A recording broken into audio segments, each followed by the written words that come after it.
Okay, I'm back. Put some stuff up, gonna wall it up here.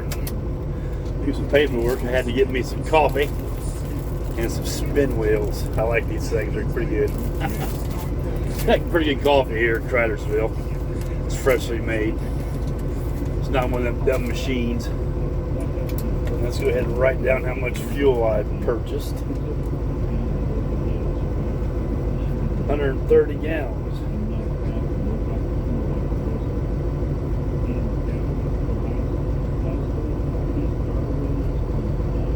$425. So that's 237 gallons of fuel this week so far. Well, I haven't used it all, but that's what I got. That's how much I've purchased so far.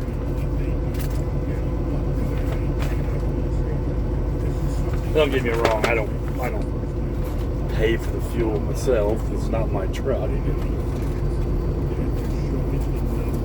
That's what it costs, and I used to be an owner-operator. Fuel was, I think, a little cheaper then.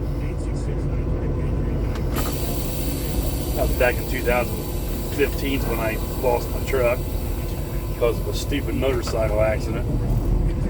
Stupid on my part, oh well. Live and learn. Alright, I'm going to head out of here.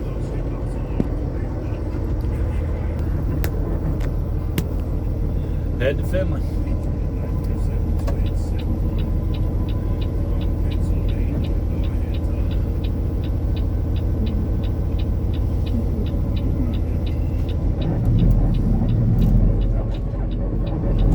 Head to Finley.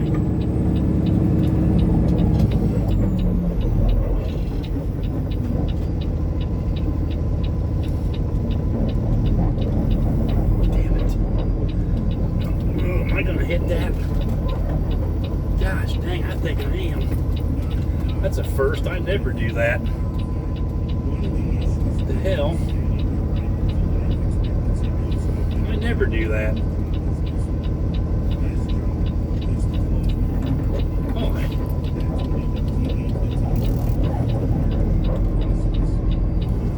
Well, I'm going to curve it. Dang it. I never do that pulling out of here. What am I thinking? Must be a rookie. The guy in that Pete there probably thinks that. What a rookie.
wherever he was earlier.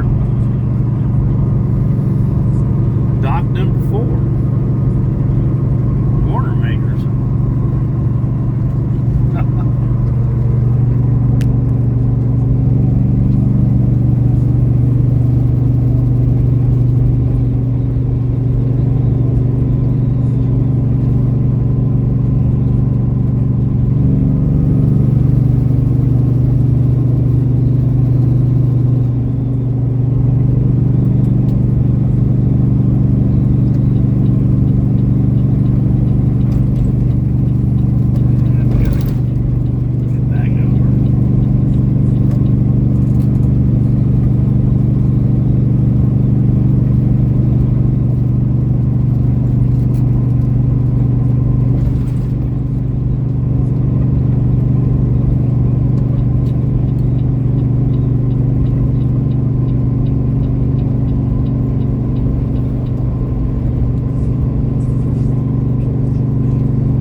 Okay. I'm going to give you guys a little history of my trucking. Hopefully you can hear me. Let's see, I'm going to try to think about what year. About 1986 or 7. Probably 1986. I had had a guy that was married to a cousin of mine at one time, so he knew me since I was a baby. Well, he farmed, and he also had semis, and he hauled grain. And I asked him one day, I said, hey, I said, I want to learn how to drive a truck. He said, well, come on over, just get in one and drive it. So I started kind of helping him farm too, and when I wasn't doing anything, if there was a truck there, I'd just jump in it and I'd drive it around the block and teach myself how to drive. Well, that's what I did. That's how I taught myself how to drive a semi. I remember back then it was all cab overs, of course. He had Freightliners for the most part. He had one cab over International. It was Transtar 2, and I was out moldboard plowing one day, and he called me on the CB. He said, hey, get done with that round, I want you to bring that tractor back to the farm, park it, go home, and I want you to get some sleep because you're taking the load up, I think it was soybeans, to Toledo tonight. I don't know if he fired the driver or what happened. So yeah, okay, I did that. I went home. I couldn't sleep. I was just nervous. Now you gotta remember that back then it was before the CDL come around, so I had a chauffeur's license, and it wasn't hard to obtain then back then. If I memorized as a written test, I think. So at night, I go over there, back to this place, and they had that cab over International sitting there, hooked up this hopper. And I was going by myself. There was another driver going with another truck. So we both went to Toledo. That's my maiden voyage. My first load I ever pulled, plus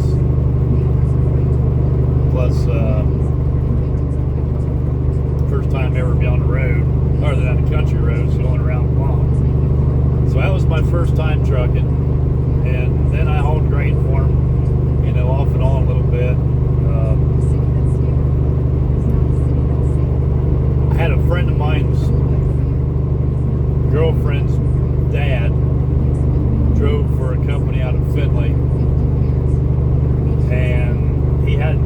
truck home one day, and I was over on the scene. It was a GMC Astro. And I got in that truck. I thought, well, I always liked these Astros. I always liked the looks of them. And I said, man, I like to. What would it take for me to get hired by this company? And I was 21 years old at the time. And he said, well, go to Finley, talk to the terminal manager, fill an application. So I did. The terminal manager said, man, we've never hired anybody your age. I said, I don't know. I said, he goes, what kind of experience you got? I told him, well, haul a little grain here and there. So well, he said, I don't know, but we're self-insured. He said, I might have to think about this. So he got back with me and said, listen, I said, I'll tell you what to do. You go to truck driving school, get that certificate, and I'll hire you. So, okay. So, back then, there was a truck driving school in London, Ohio, called MTA. I don't know if it was maybe a month, whatever. I went there and started taking truck driving school. And I'll never forget the first time in a truck. It was like 3 of us. I think it was 3 of us plus the instructor. And these were cab overs, mind you, that had the bunk tore out of the bunk and had chairs back there to sit in. So we go down the road. The first driver, he couldn't. The first time he ever drove, he didn't know. He's grinding gears, couldn't get, whatever. It happens. So he went down the road. There was an old scale house that they used for turning around and stuff like that. I don't remember the road he was on. It was in London, Ohio. It was a 4-lane, an old 4-lane. Anyway, it was my turn. He goes, just pull it. He told the other guy, he said, pull in here. He said, pull it in there. He told me, Jim, I want you to go next. So, that other guy, he jumps out of the truck. I jump in the driver's seat. He jumps back in the bunk there. The instructor says, okay, I want you to do the same thing as the other guy did. I said, okay. So I set release the brakes. Away I went. Out on the highway, shifted gears, no problem. Driving down the road. That instructor looked at me and says, what are you doing? I said, what do you mean? He says, well, obviously you can drive a truck. What are you doing here? I told him why I was there. He went, okay, well, turn around, go back to that scale house. So I did, and that was the last time I drove. He said, you know how to drive a truck? Yeah, these other guys drive. I think I did drive once in town in Columbus, so. But other than that. But anyway, I got my certificate. And that was kind of enjoyable because it was fun. Because you met some people and it was a good time. And I did learn how to back up. I was hauling grain. Hell, I never backed up much, so I did learn that a little bit. Learned a few tricks and trades. Anyway, I got my big certificate from MTA. Went to Finley.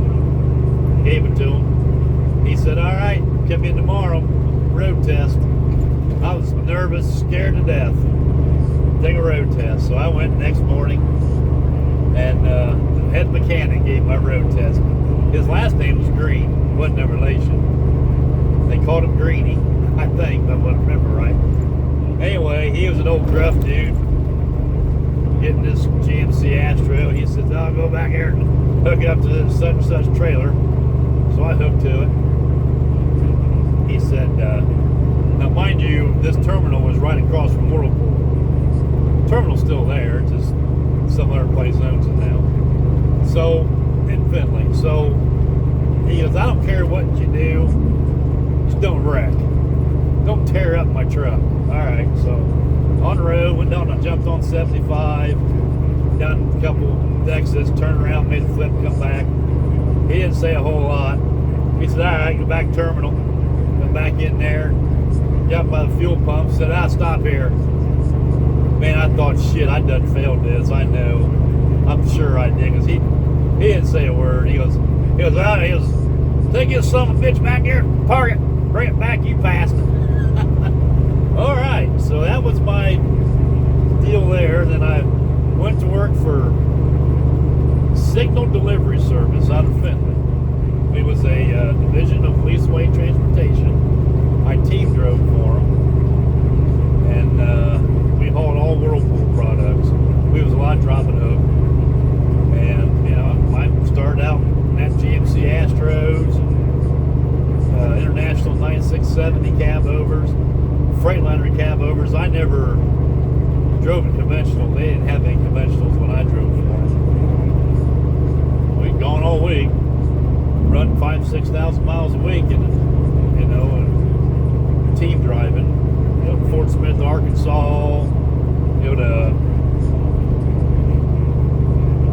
McAllen, Texas, Brooklyn, New York, places like that. He went all to all the Whirlpools back then. But that was how I started. And I left there and I went to farming a little bit, and I just didn't want to be gone all the time. And off and on, I drove. So that's my experience driving truck. I pulled flatbed for a long time.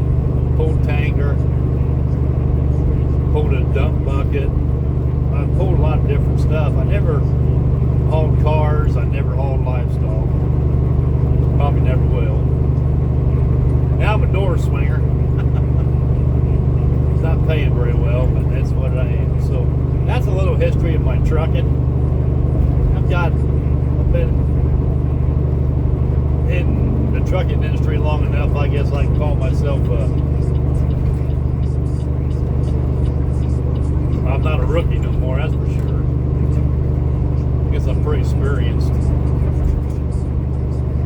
When I started driving truck over the road, it was fun.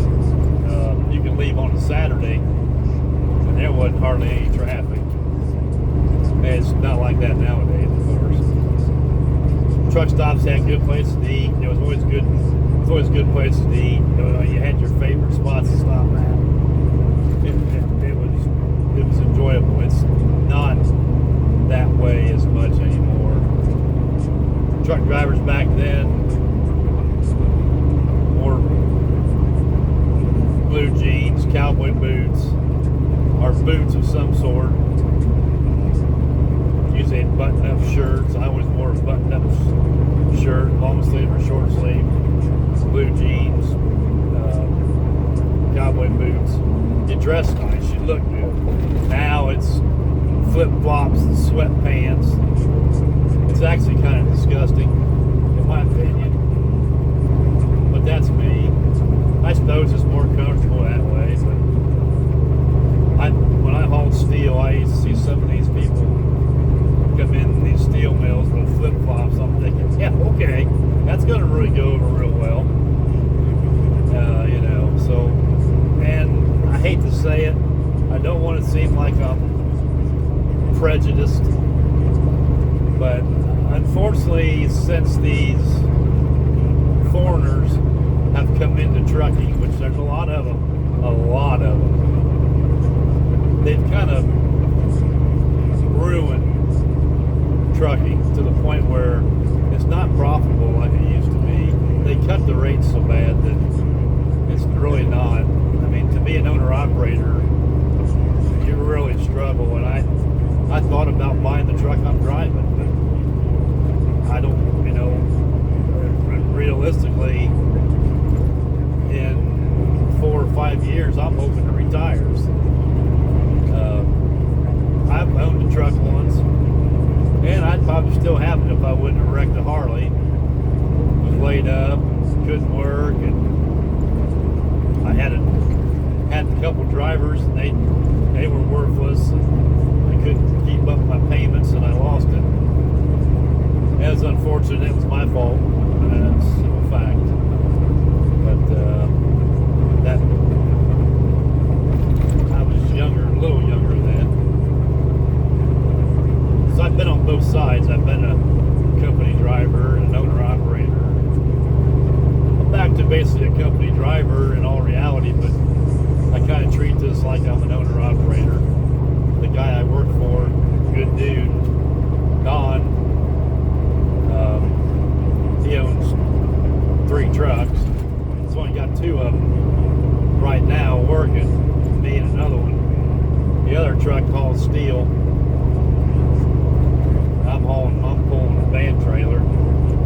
He has another one that he can either put on steel or van if he gets a driver for it. It's a nice truck. It's a 2019 389 Peterbilt. It's a nice truck. So if anybody knows interested in maybe getting a job driving a truck, leave a comment. Anyway, I'm just about to Finley now, so when I get over here, I'll maybe get back on here, let you know what I'm doing.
Compliments of that place. Those of you who know me know how much I like working for Penske. Driving their little day cabs, gutless wonders with their automatic, and had a freaking camera looking at me. Yeah, I will never, ever, ever drive another truck again that has a camera looking at me. This truck has a camera looking outside, and that's for insurance purposes. And actually, I got no problem with that. That can actually save you. But to have one looking at me again, no, not happening. Not to mention, I don't want all that crap on these new trucks that tells you to slow down and you're following too close. I know how to drive. I don't need to be told how to drive a truck. I was driving truck before them computers ever come around. All right, we are back here to Findlay Warehousing. So we will see what they have for me to do. I hope I'm not going to Calm Ball Feeds because that's a mud hole. I really don't want to get this truck muddy, but that's probably what's going to happen.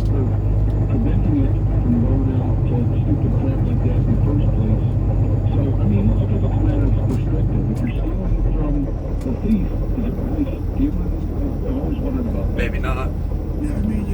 All right.